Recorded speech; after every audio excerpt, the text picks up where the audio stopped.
the pitch by Downing. Swinging. There's a drive into left center field. That ball is going to be out of here. It's gone. It's 7:15. There's a new home run champion of all time, and it's Henry Aaron. A new record. Clemens has set a major league record for strikeouts in a game. 2-1 pitch from Shaw into left center. There it is. Rose has eclipsed Cobb. That's number 4,192. Baseball's record breakers, a treasury of the game's great moments. More than any other sport, baseball is devoted to its history. For every achievement is measured against the ones that come before, and every number, every statistic has an all-important place in the game. In this special presentation, which begins with the turn of the century, we'll feature the famous records, the unusual, and the records they said would never be broken. What follows then are the legends and legacies handed down to every fan, for whom the magic of the game lies in knowing that you could always look it up. In baseball terms, you might say life began with Babe Ruth, the charismatic Sultan of Swat, who became as much a part of American folklore as any figure in history. In giving the game the home run, Ruth brought it into a new era. His 1927 total of 60 homers was simply staggering. 12 teams hit fewer homers than the Babe. And even as the home run became popular, Ruth's total of 60 would remain a single-season record for more than 3 decades. Ruth is the only player I know that when he came out on the field, everybody stopped. It was like the star came onto the center stage, you know. And when he went up to take batting practice, nobody looked at anything else but Babe swinging that bat up. I'm talking about his own players, and I'm talking about the visiting team. And when you got that kind of magnetism, you know that you're the star. Babe Ruth was the greatest home run hitter that I ever saw. Now he was, I'll say, there's no man ever living, or ever will live, or ever be born that could hit a ball as far as Babe Ruth, as consistently as Babe Ruth. The Babe retired with 714 home runs, but even that record was made to be broken. Henry Aaron, an unpretentious star with the Milwaukee and then Atlanta Braves, had been hitting home runs at a somewhat quiet but steady pace. However, by the end of the 1973 season, he was 1 home run shy of tying Ruth's mark. That season ended on a drawn breath for most everyone but Aaron. I never did give it any thought, really. I think once I reached something like 650, I was way up in the 600. I thought that I had an outside chance, you know, if everything would fall in place. Opening day, 1974. 3-1 pitch. There's a drive into left field. That ball is going, and out of here. Henry Aaron has just tied Babe Ruth in the all-time home run parade. The crowd is up. As you would expect, a standing ovation. His teammates are there to greet him. A 3-run blast by Henry Aaron has tied the great Babe Ruth. The record they said that couldn't be reached has just been reached by Henry Aaron.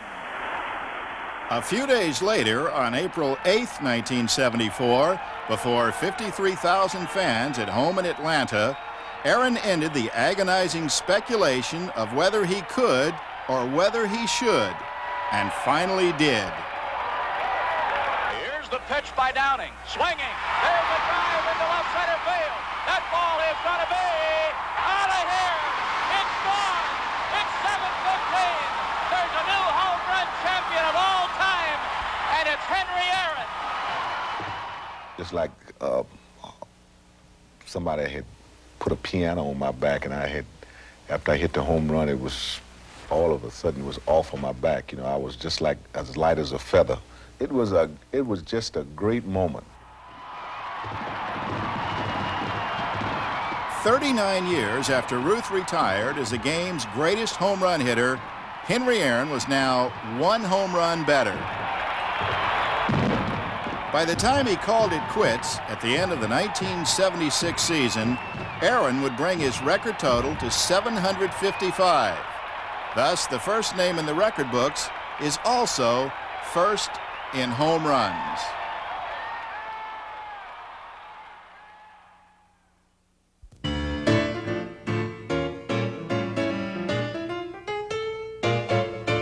Ironically, it was in the house that Ruth built that Babe Ruth's season home run record would fall. The year was 1961. The hitter, Roger Maris, and the quandary for many Yankee fans whether a not-so-favorite Yankee should challenge the Babe's sacred record. But that wasn't all that made the pressure unbearable.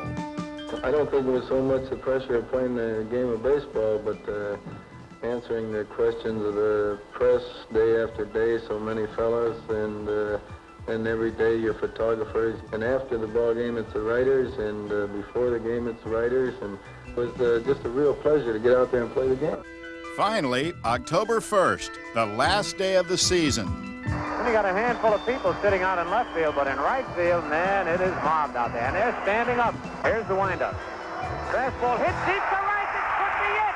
Way back there. Holy cow, he wants the Maris. And look at him fight for that ball out there. Holy cow, what a shot.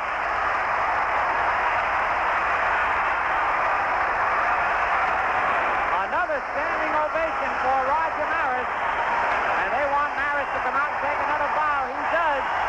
Man, if his teammates are pushing him out there, he wants to get down, they won't let him. The record was safely in the hands of Roger Maris, and the historic home run ball was temporarily in the hands of Yankee fan Sal Durante, who remembered the event as if it were yesterday. I knew it was going over my head. I jumped on my seat right away. Jumped right up on the seat, reached as high as I can go, and right in. It was obvious that we had to get that baseball. It was obvious that we had to identify it, and we were going to make something of this event. They wouldn't let me take the ball out of Yankee Stadium. Okay, and so I agreed to put my initials on the baseball, and that's the way I left it until I went to Sacramento to meet Roger.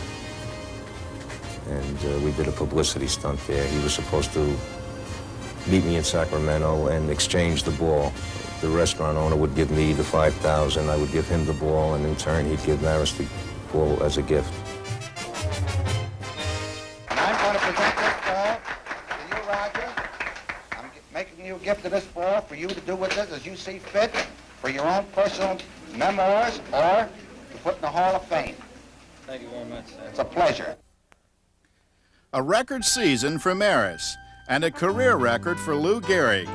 In his 17 seasons, Gehrig hit 23 grand slams, more than any other player in history. Gehrig also hit 4 consecutive homers in one game, a record he shares with only 2 others. Cleveland's Rocky Colavito, who accomplished the feat against Baltimore in 1959, and most recently, Mike Schmidt of the Phillies, who did it on April 17, 1976 in Wrigley Field.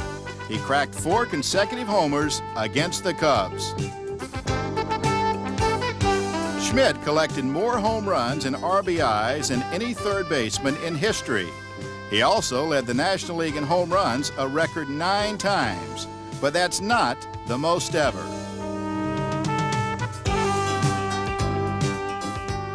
The Major League record belongs to none other than Babe Ruth. In fact, Ruth wore the home run crown more times than any other hitter, 12. From the Sultan of SWAT to the Sultans of SWAT, the 1961 Yankees, who hit the most home runs of any team in history, 240.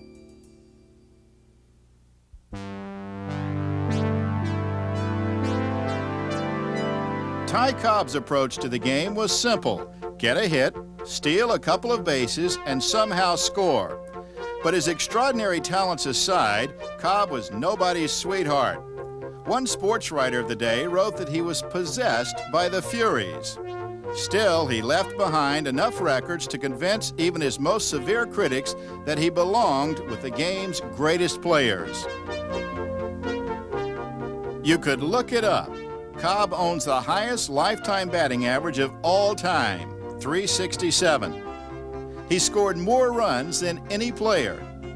And when he retired in 1928, he'd collected an astonishing total of 4,191 base hits. Half a century later, a gritty, hustling player named Pete Rose would challenge Cobb's hit record. In fact, Rose would pursue a lot of records. In 1978, he tied Wee Willie Keeler's 1897 National League mark by hitting safely in 44 consecutive games.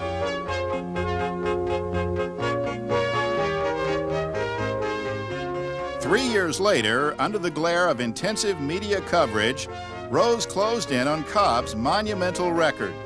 On August 10th at Veterans Stadium in Philadelphia, he singled against the Cardinals' Mark Littell, thereby passing Stan Musial to become the National League's all-time hit leader.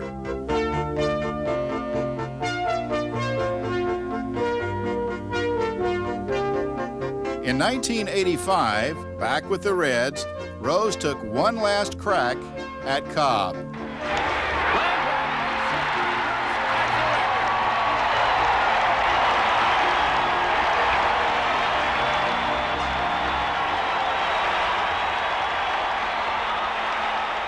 A standing room only crowd in Cincinnati on its feet.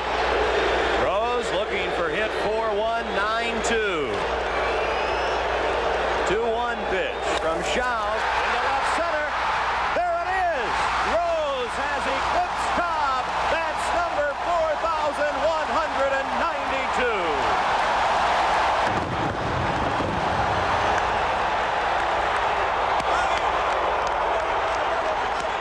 And so, the man who has played more games than any major leaguer and who owns more than a dozen records became the most prolific hitter in baseball history.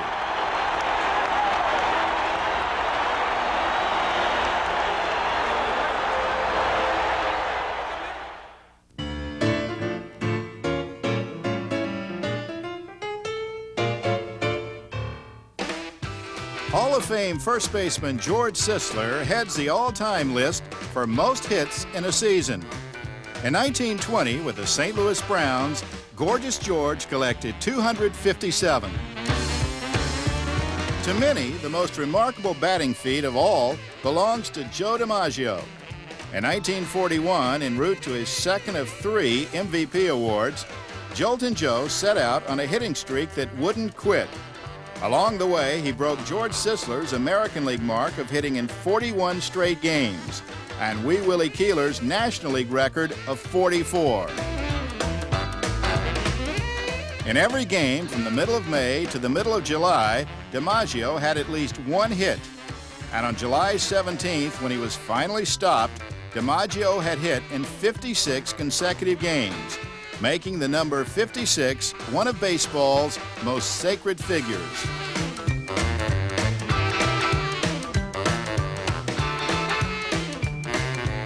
No streak is more famous or perhaps more astonishing, but on a more modest scale, Rennie Stennett of the Pirates entered the record books in 1975 in a game at Wrigley Field when he collected 4 singles, 2 doubles, and a triple. In all, 7 consecutive hits in 9 innings. Back in 1952, Walt Dropo had a record streak soon after he went from Boston to Detroit. In 3 games, he had 12 straight hits, tying the mark set 14 years earlier by Pinky Higgins of the Red Sox.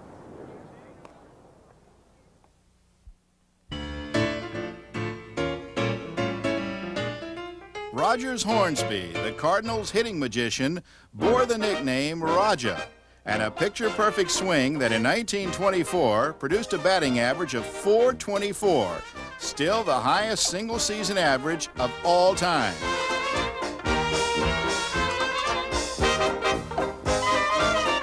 By the way, it was not Hornsby, but Ty Cobb who won the most batting titles with 12.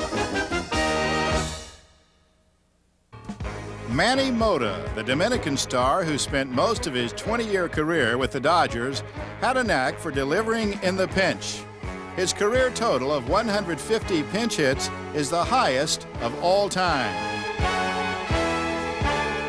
In 1976, Jose Morales of the Expos set the all-time single-season record when he collected 25 pinch hits.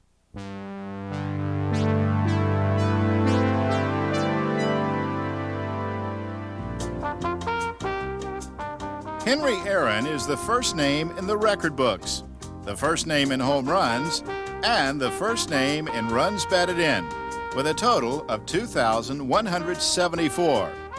And did you also know that Aaron's hit total ranks third behind Rose and Cobb?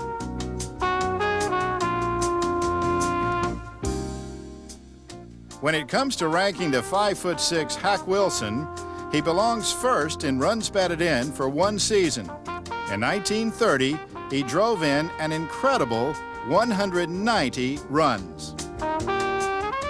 By the way, Sonny Jim Bottomley holds the all-time mark for most RBIs in a game, 12.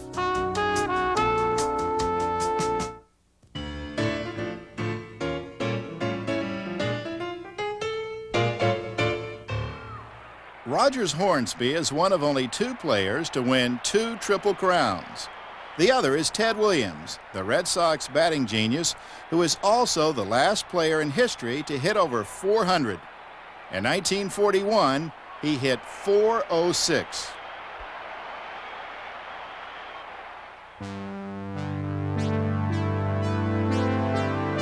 And now for those embarrassing records.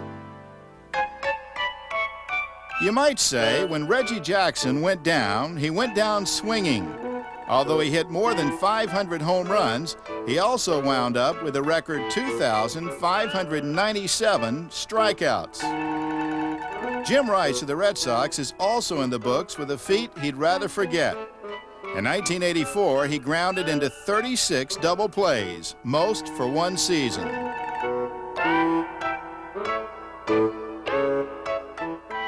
For Joel Youngblood, August 4th, 1982 was a day to remember. First, playing for the Mets in the afternoon, he got a hit at Wrigley Field. Later that day, Youngblood was traded to Montreal. That night as an Expo, he singled, making him the only player to get 2 hits the same day with 2 different teams in 2 cities. Finally, Dwayne Kuiper of the Cleveland Indians was ever so slick in the field. But a Sultan of SWAT, he was not. Kuiper owns the longest home run drought ever. He hit his first home run after more than 1,300 at-bats, then retired 1,998 at-bats later, without ever hitting another.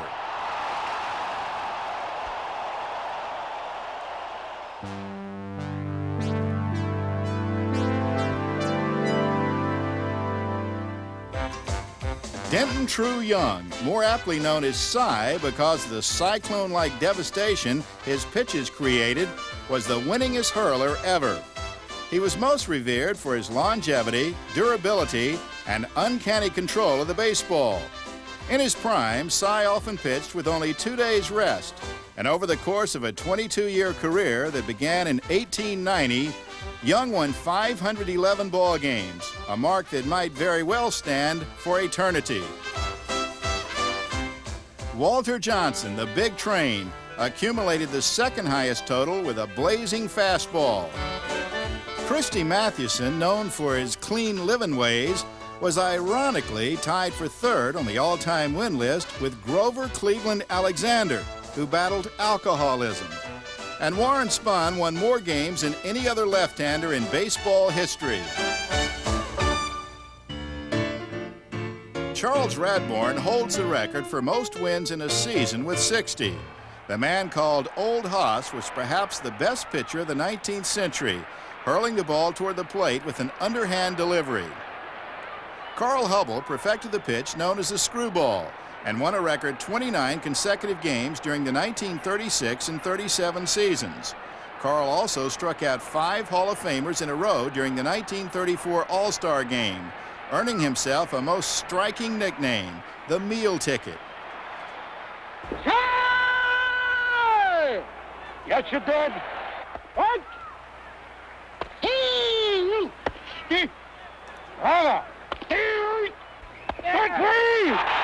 The game's greatest strikeout artist, Nolan Ryan. As a raw-boned fireballer from Texas, Nolan came to the majors in 1966 with the Mets at age 19, possessing a 97-mile-per-hour fastball that simply overpowered hitters. When he finally harnessed the pitch as a member of the Angels, he began a string of 3 consecutive seasons with more than 300 strikeouts. As a Houston Astros fireballer for 9 seasons, Nolan Ryan continued to rack up the Ks. And although accumulating 20 victories only twice during a career that has spanned 3 decades, Nolan's greatness became a matter of record on April 27, 1983. On a sunny afternoon, history was made at Montreal's Olympic Stadium when Ryan became the all-time strikeout king. The 1-2 pitch, strike 3 call on Mills, and there's the record breaker. 3,509 strikeouts for Nolan Ryan. Well, I knew that that record was going to fall, and there was going to be several people surpass that record, and I just wanted to be the first one to do it. He also attained another first. No balls, 2 strikes. 4,000.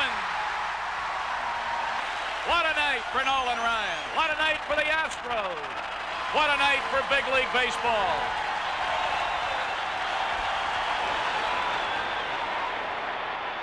Another strong-arm Texan, Roger Clemens of the Boston Red Sox, attained a prolific strikeout milestone of his own in 1986 when he struck out an incredible 20 batters in 1 game, a cluster of Ks against Seattle that amounted to a record breaker. A new record! Clemens has set a major league record for strikeouts in a game. 20. In 1970, Tom Seaver of the New York Mets set the record for consecutive strikeouts in a game. Tom Terrific struck out 10 batters in a row, including the last batter in the 6th, 3 in the 7th, 3 in the 8th, and 3 straight in the 9th. The lowest career ERA of all time belonged to Ed Walsh, who couldn't afford to allow many runs while pitching for the 1906 White Sox, a club called the Hitless Wonders. Ed's favorite pitch, the spitball. In a more recent era, Bob Gibson of the St. Louis Cardinals captured the lowest single-season ERA in history. The peak of my career was in 1968 when I had that, I won 22 ball games then. And my unrun average was like 112. What I wanted to do was be a winning pitcher and pitch as best I could, and as long as I could, and I accomplished that. Gibson also attained an amazing 13 shutouts in 1968, but the all-time career shutout record belongs to the big train, Walter Johnson, who through the years of 1907 to 1927 pitched a total of 110. While playing for poor Washington Senator clubs, he proved to be a one-man gang, once hurling a record 55 2/3 consecutive scoreless innings. But it was a Dodger pitcher who rewrote the major league mark. Orel Hershiser faced Montreal batter Dave Martinez on August 30th, 1988, and allowed an RBI single that scored Tim Raines. It was the last run Orel allowed in more than a month. Hershiser hurled 4 scoreless innings against the Expos and went on to allow no runs for the month of September. He struck out 38 batters and threw 5 successive shutouts in pursuit of Don Drysdale's record. But Orel also encountered some tight jams. Hit high and deep to left field. Gibson going back on the warning track. He had just enough room. Gant flirting with a grand slam, and Hershiser has done it again. And the streak continued. Once I got into the 5th or 6th inning in San Diego, the momentum and the atmosphere and the enthusiasm of the crowd really started to build. It came to the point like there was a no-hitter being pitched, and nobody wanted to leave their seat to go get a hot dog or something to drink. And so I just wanted to get to that point in the game. I thought that would be really exciting. Then the 10th inning. Unbelievable to go extra innings and give him a chance. The 1-2 pitch. Fly ball to right on a semi-check swing. Gonzalez, the record. Orel Hershiser, 59 consecutive innings, scoreless. The all-time record. A record breaker that smashed a mark many thought would never be broken. Another pitching feat that involved many zeros on the scoreboard, the no-hit accomplishments of Nolan Ryan, who had 4 no-hitters under his belt until the 9th inning of a game against the Los Angeles Dodgers in 1981. It was then he faced the unprecedented achievement of a 5th no-hit game. 2 balls and no strikes to Baker, and a ground ball to third. He has got it, Art Howe. He got it. Nolan Ryan, no-hitter number 5. Ryan had been tied with the great Sandy Koufax with 4 no-hitters apiece, but this record breaker lifted Ryan on a pedestal by himself. 9 years later, at the Oakland Coliseum, the Ryan legend grew even more. At the age of 43 and pitching better than ever, Ryan threw another no-hitter. Fly ball, right field. Rivasier in foul territory. Number 6 for Nolan Ryan. The Express has done it once again. A year later and a year older, Ryan continued to write baseball history, and in striking out 16 Toronto Blue Jays threw his 7th no-hitter, this one coming 18 years after his first. Johnny Vandermeer of the Cincinnati Reds was the only pitcher in history to throw no-hitters in back-to-back starts. The first was against the Boston Bees in Cincinnati. It was one of the few days that I was throwing the ball exactly where I wanted to throw it all day. The end result was there was about 80% of the plays were ground balls in the infield. I was throwing a lot of sinkers. It was an entirely different pitch ball game and an entirely different game than the second one. Which was played at Ebbets Field in Brooklyn and was also Brooklyn's first night game ever. The first ball game I had good control, as I said, and I didn't have my real good fastball. The second ball game I was, which was 4 days later with 3 days rest, I was busting the ball real good. I'd probably thrown the ball 95, 96, 97 miles an hour.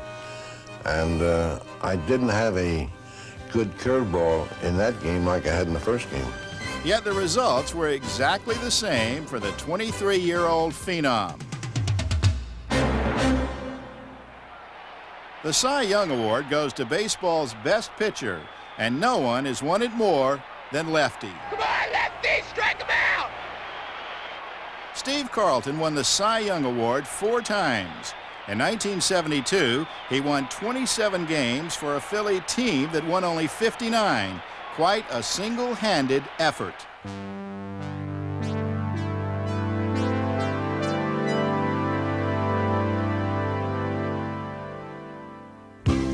Hoyt Wilhelm pitched in 1,018 games as a reliever throughout a career that spanned 21 years with 9 different teams. He helped make relief pitching a more vital part of baseball with his success. Wilhelm reached the majors at the age of 29 and retired at 49, his fluttering knuckleball being the key to his incredible longevity and record number of relief appearances. He also became the first reliever to be inducted into the Hall of Fame. But Wilhelm's record number of relief outings was broken in 1989 by Kent Tekulve. So Tekulve passing Wilhelm in games in relief. Wilhelm still has 1,070 games pitched. Tekulve 51 behind in that department. Here's the next pitch, a ground ball to the right side. Benzinger drops it, picks it up, gives it to Tekulve in time. In 1990, White Sox reliever Bobby Thigpen shattered the single-season save mark, the record breaker coming against George Brett and the Kansas City Royals. This could be Fletcher. Ozzie! Yes! Bobby Thigpen has just broken baseball's all-time save record with 47. Thigpen blew past his own mark and finished his record-setting season with 57 saves. Rollie Fingers saved more contests than any other reliever. Over the course of a 17-year career, he saved 341 games. With a handlebar mustache as his trademark, Fingers became the first American League reliever to win the MVP award as a member of the Brewers in 1981. The best one-loss record for a reliever is 18-1. There's probably 6 or 7 games I could have lost where I went in and we had a 1 or 2 run lead and the other team would tie it up or go ahead a run. And we'd come back in the 9th inning and win it. A little luck and a superb knuckleball brought Hoyt Wilhelm enduring success. Pitching until he was 49, he won a record 124 games in relief. Pitching greats occasionally hold dubious records, such as Cy Young, who won more games than any other pitcher, but also fell to defeat a record 313 times. Nolan Ryan struck out more batters than anyone, but also walked more and threw more wild pitches than anyone else in history. Robin Roberts was an all-time Philadelphia Philly pitching great with 234 wins, but he also surrendered an astonishing 505 home runs. Walter Johnson held many great marks, but the big train also caused some pain. He hit a record 206 batters. It was often said that not even Phil Niekro knew where his knuckler was going after he released it, and the record books collaborate. Knucksy holds the National League mark for wild pitches with 200. Now let's turn to the base stealer, just as baseball did in the second half of the century. One of the more famous trendsetters was Lou Brock. In 1966, he began a stretch in which he led the National League in steals 8 times in 9 years. None of those years ever stealing fewer than 50 bases. I had the reputation of stealing the base. The pitcher has pride out there saying, you're not going to do it easy against me. And so he began to throw over there. Whether I want to run or not, he create and build that urge to run because he's asking you to a duel. And once you accept that challenge, it's no longer whether I'm running to steal a base. It's the challenge of the moment that's important. In 1974, the Cardinals' unstoppable Man of Steel broke Maury Will's record of 104 steals when he chalked up 118. Down went the single-season record, and 3 years later, down went Ty Cobb's all-time record. He's going. The pitch is high. The throw is safe. He stole it. The throw got by the shortstop, and Brock has done it. The shortstop couldn't handle the bad throw, and this is it, folks. Brock has now stolen 893. Before he retired in 1979, Brock would bring his record total to 938. But the year he retired was also the year Rickey Henderson stepped into Oakland's lineup. American League fans hadn't seen anything quite like Henderson's speed in years. In his sophomore season, he became the first player in the league and third player ever to steal 100 bases. He did it again in 1982, but this time Henderson didn't stop until he reached Brock's record, a feat he accomplished in Milwaukee's County Stadium on August 27th.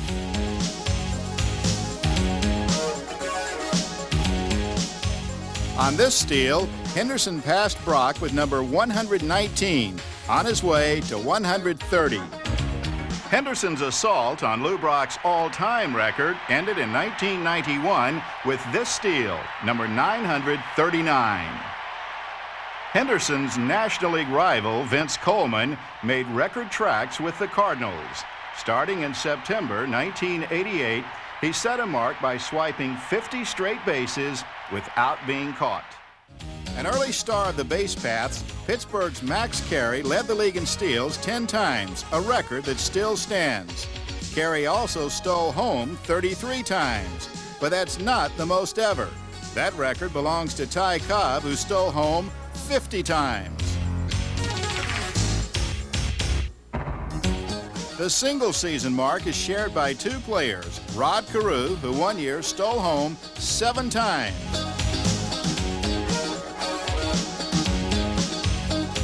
And Pistol Pete Reiser, the Brooklyn Dodger, who they said could outrun anything on 2 feet. Harry Spillman, on the other hand, was built for comfort, not for speed. He went 9 years without a steal, and then... There goes the runner on first, breaking for second, a throw. They should have him easily, and he is out. Not so.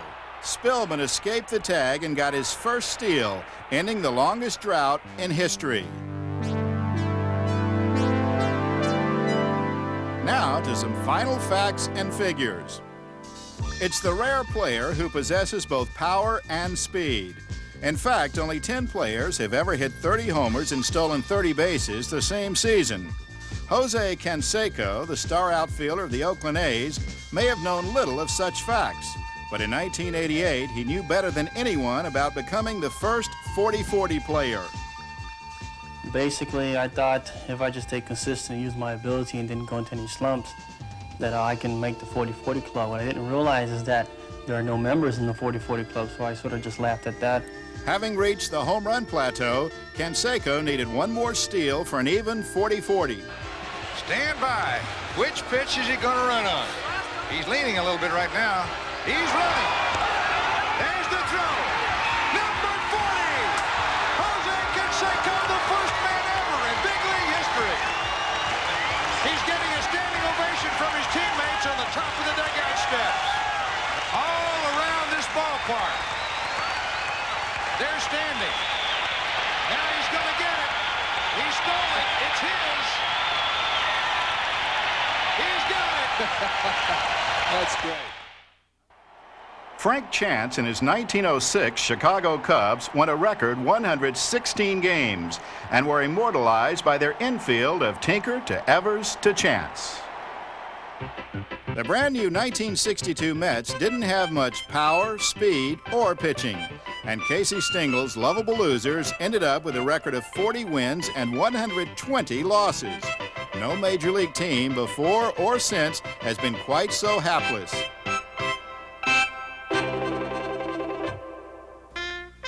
Connie Mack, the most enduring manager of all time, came to work in a business suit and almost never left the dugout. He managed the Philadelphia Athletics for 53 years. Of course, he had plenty of job security since he also owned the team. As for Mack's record, he's first in wins and first in losses. When Mack was finally through in 1951, he turned the team over to Jimmy Dykes. But Dykes didn't stay long, nor did he have much success. In his 21 years, he managed a record 6 different teams, and not one of them ever finished as high as second place.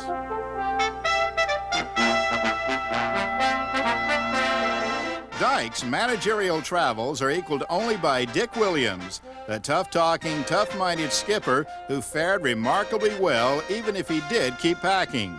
In a career that spanned 21 years and 6 teams, Williams won 4 division titles, 4 pennants, and 2 World Series.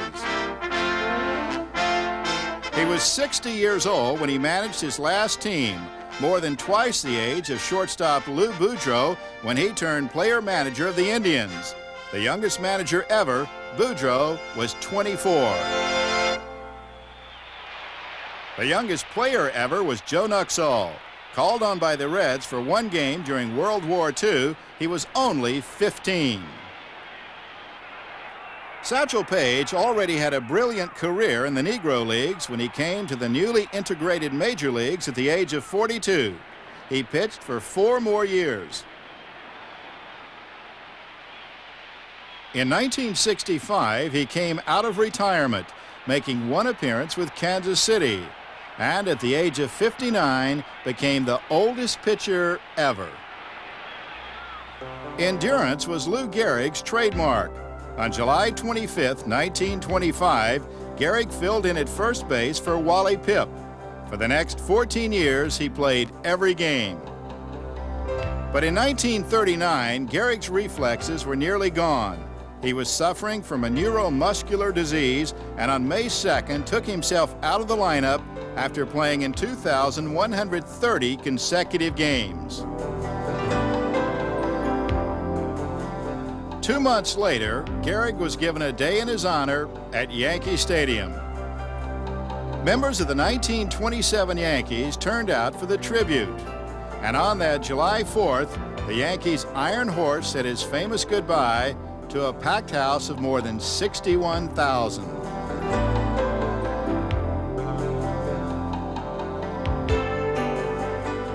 Today, I consider myself the luckiest man on the face of the earth. That I might have been given a bad break, but I've got an awful lot to live for. Thank you.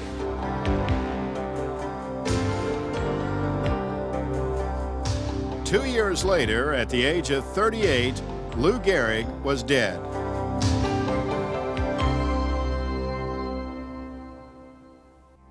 But the legends and the game live on. And nowhere has baseball found more popularity than in Toronto's Space-Age Skydome, where in 1990, the Blue Jays sold out 59 consecutive games on the way to drawing nearly 4 million fans. This record, like all those in baseball, have an all-important place in the game. They are the events that fuel the legends, and in their enduring wisdom, connect fan to fan and generation to generation. Here's the windup. Fastball hit deep to right. This could be it. Way back there. Holy cow.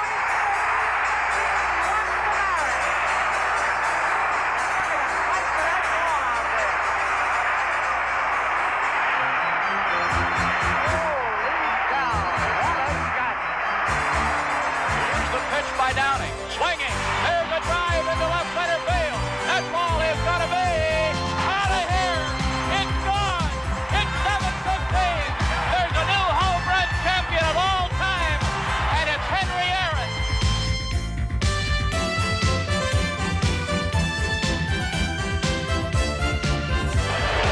Two-one pitch from Shaw. Center. There it is. Rose has eclipsed Cobb. That's number 4,192.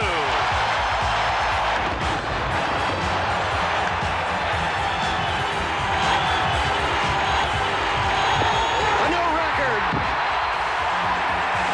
Clemens has set a major league record for strikeouts in a game. 20.